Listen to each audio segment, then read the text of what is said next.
زندگی ہے اور سب سے یقینی چیز موت ہے.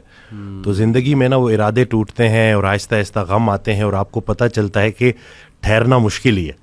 لیکن جو اللہ کے ساتھ رجوع کر لیتے ہیں ان کو یہ بات سمجھ لگتی ہے کہ جانا تو ہم نے ہے لیکن جانے سے پہلے کچھ کام تو کرنے ہیں نا. تو وہ جو کام میں مصروف عمل ابھی ہم بات کر رہے تھے کہ جو اللہ کے کام کر رہا ہے جو مصروف ہے تو پھر وہ اس کو وہ ان چیزوں کو اپنے اوپر اس غم کو اپنے اوپر حاوی نہیں ہونے دیتا. وہ حضرت واصف رحمۃ اللہ ایک شعر پڑھا کرتے تھے کہ غم بھی گزشتنی ہے خوشی بھی گزشتنی کر غم کو اختیار کے گزرے تو غم نہ ہو. تو یعنی کہ غم کو قبول کرنا ہے اس کو ریڈ کرنا ہے اور اس میں نا بڑا لیسن ہے. صحیح بات. تو یہ اللہ تعالیٰ ہماری برداشت سب سے بڑی قوت برداشت ہے. بالکل صحیح. تو ہماری یہ برداشت بڑھانے کے لیے اللہ تعالیٰ غم بھیجتا ہے. صحیح. اور آہستہ آہستہ صبر کے ذریعے نماز کے ذریعے انسان جو ہے نا اس مشکل سے نکل آتا ہے. کیونکہ اللہ کا وعدہ ہے کہ ہر سختی کے ساتھ آسانی ہے. تو سختی کے بعد آسانی ہے. اور اکثر لوگ جو نا امید ہو جاتے ہیں نا تو اللہ کی رحمت سے نا امید ہونا اصل میں اپنے مستقبل سے نا امید ہونا ہے. تو جب آپ اللہ سے پر امید رہتے ہو ہوپ فل رہتے ہو تو پھر وہ دن خیر سے گزر جاتے ہیں. کیا بات. وسیم بھائی اگر ہم دنیا پہ نظر دوڑائیں ایسے غم ہے نا یعنی لوگوں کی جب سٹوریز سنتے ہیں اور اوور آل ورلڈ میں دیکھ لیں آپ اور جو ہسٹری میں پاسٹ میں ہوا ہے مطلب ایسے غم آپ کو نظر آئیں گے نا کہ انسان رو پڑتا ہے کہ یار واقعی دنیا میں بڑا غم ہے. لیکن اگر ہم یہیں پہ رک جائیں نا کہ بس دنیا میں بڑا غم ہے زندگی بہت مشکل ہے تو پھر تو ہوپ لیسنس ہے. پھر تو جو ہے نا وہ ایک ڈارکنیس ہے ایک اندھیرا ہے. دیٹس وائی آئی سے ٹو پیپل کہ دیکھو جو ایتھیزم ہے وہ یہیں پہ رک جاتا ہے. وہ کہتا ہے کہ بس we are all here and we are doomed اور بس ٹھیک ہے سفرنگ بھی ہے کیوس بھی ہے ڈارکنیس بھی ہے اب کیا کر سکتے ہیں.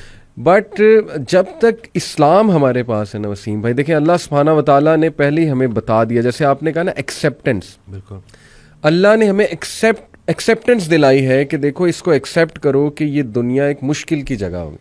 یہاں تمہیں مشقت کرنی ہوگی اسٹرگل کرنی ہوگی. وی ول ٹیسٹ یو. ہم دیکھیں گے تم میں سے کون ایمان والا ہے. کبھی بھوک سے کبھی خوف سے کبھی خوف کا انفیکٹ ذکر ہے کہ خوف سے ٹیسٹ کریں گے. آئی تھنک انگزائٹی میں خوف کا ایلیمنٹ کافی جو ہے وہ حاوی ہوتا ہے. پھر لاس آف لائف سے تمہیں ٹیسٹ کریں گے لاس آف فروٹ سے تمہیں ٹیسٹ کریں گے. لیکن وبشر الصابرین.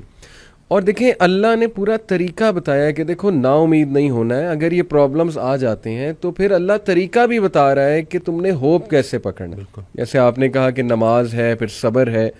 تو how amazing is the philosophy of our religion. بالکل سبحان اللہ. اور جو ایتھیسٹ جو نہ ماننے والا ہے وہ میں اس کو یہی بولوں گا کہ وہ بیچارہ اللہ کی نعمتیں بھی استعمال کرتا ہے اور اللہ کو مانتا بھی نہیں ہے. سبحان اللہ. ٹھیک ہے نا. تو تحقیق جو ہے نا وہ آپ کو بعد میں وہاں پہ پہنچائے گی جہاں تسلیم پہنچائے گی آپ کو پہلے.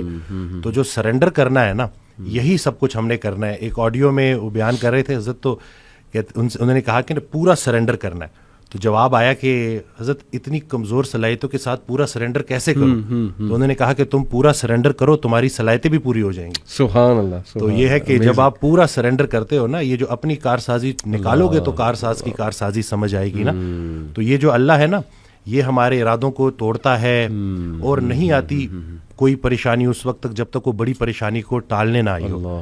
وہ ایک واقعہ سناتے تھے کہ ایک بندہ ایک اللہ والے کے پاس جاتا ہے اور کہتا ہے کہ میرا مکان نہیں بک رہا تو دعا کریں. تو انہوں نے کہا کہ نہیں تمہارا مکان نہیں بکے گا جاؤ. تو وہ بڑا پریشان ہوتا ہے. پھر دوبارہ جاتا ہے کہتے ہیں کہ آپ دعا کریں. کہتے چلو میں دعا کر دیتا ہوں. وہ مکان بک جاتا ہے. تو وہ اس اللہ والے کے پاس جاتا ہے اور اس سے پوچھتا ہے کہ آپ جب میں پہلی دفعہ آیا تو آپ نے کہا کہ مکان نہیں بکے گا. صحیح. اور جب دوسری دفعہ آیا تو آپ نے کہا کہ بک جائے گا. تو کہتے ہیں کہ پہلی دفعہ جب تم آئے تھے تمہارا ماتھا روشن لگ رہا تھا. صحیح. تمہارے ماتھے پہ خوش قسمتی کے آثار تھے. دوسری دفعہ جب تم آئے تو تمہارے ماتھے سے بدقسمتی کے آثار آ رہے تھے کیونکہ بڑا بدقسمت ہے وہ انسان جس کی زندگی میں اس کا گھر بک جائے.